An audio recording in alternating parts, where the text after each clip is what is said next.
White Sox getting Jeff Samardzija, Athletics getting Marcus Semien, Chris Bassett, and then two prospects. Again, the big deal made. That's official now. Jeff Samardzija, going into his contract year, age 30 season, goes to Chicago. The man who pulled off the deal joins us now, general manager of the White Sox, Rick Hahn. Rick, congratulations are in order. We've said that as you come up again, pulling off a big deal. Congratulations to you. Thank you. Appreciate it. We're pretty excited. How did that happen? Tell us about it.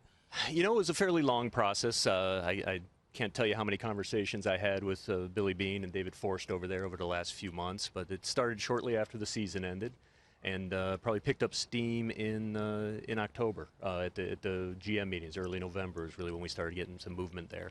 And then it came together in the last week or so as we were able to finally agree on players. It's a sensitive situation, obviously, because you're acquiring a player entering his walk year.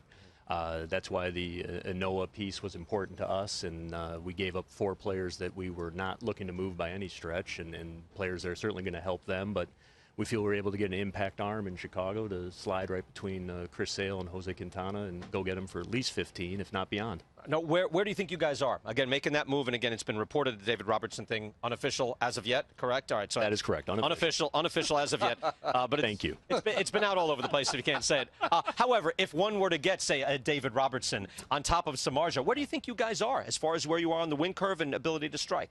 You know what? It was important to us as we entered this offseason, as we looked at our club with a Chris Sale and Jose Quintana in the rotation, as a Rookie of the Year and MVP candidate Jose Abreu and Adam Eaton and Avi Garcia under control for the next several seasons. We didn't want to waste this opportunity to let this young core grow together and win together. But based on where Chris is in his career, based on how quickly Jose Abreu adapted to our league, it was important to us to augment this roster with guys who put us in a position to contend as soon as 2015, while at the same time allowed that window to continue to extend into 16 and beyond. That's why we extended out to go get a guy like Zach Duke, who was one of the few lefties readily available that we felt was going to help improve what was a very disappointing bullpen last year.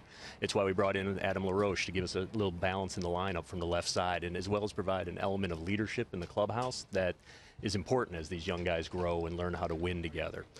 Now with the additions of Jeff into that rotation and possibly a guy like David Robertson in the coming days, we feel like we've moved ourselves into a position where we're ready to contend. We're not done yet. We know we have other needs on this roster. We know we have other areas we have to improve.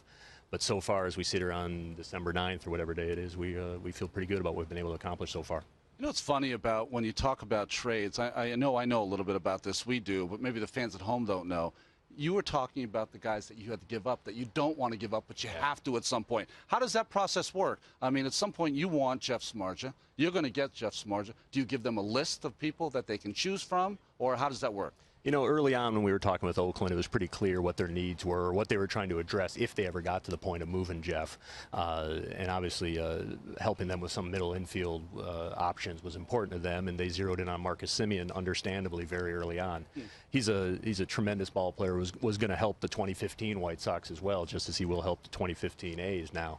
And as a group, as we sit down and go through our guys, it was an area of depth for us, the middle infield. And talking it through with Kenny and Buddy Bell, who runs our minor league system, along with Nick Capra and our scouts, we felt, as much as we hate to lose a guy like Marcus, we had to give something to get something here. One of the things I found interesting, okay, it's a gamble taking Samardzija if he goes out of the market, which he's certainly said he's intending to do.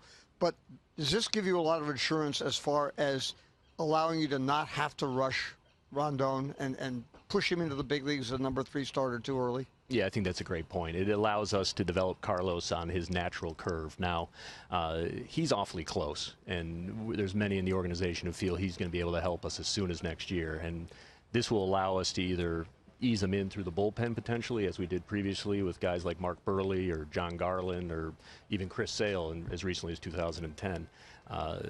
Or have him in the minor leagues, continuing to start and stretch him out. Now, we do think his long-term fit is in the rotation, but there's certainly no rush at this point to get him out there. And when should he join the 2015 White Sox rotation, you're going to have at the front with Sale, Samardzija, and Quintana, 3 guys who are going to eat up a lot of innings, help save the bullpen some work, so that on the days when Carlos does go or one of the younger pitchers does go, there's going to be a little easier for the bullpen to pick up a little bit more of the slack those days, because hopefully they're going to be rested from the other three. With all this work done, do you walk around the winter meetings now just like, yeah, I got it going. I got it going. I got to make another deal right now. Billy, come on over here. Come on over. I mean, why not, right? House money at this point, Rick. I'm a long way. We're all a long way away from that. I'm leaving here. We're going back up to the suite, and we're going on to the next one. All right.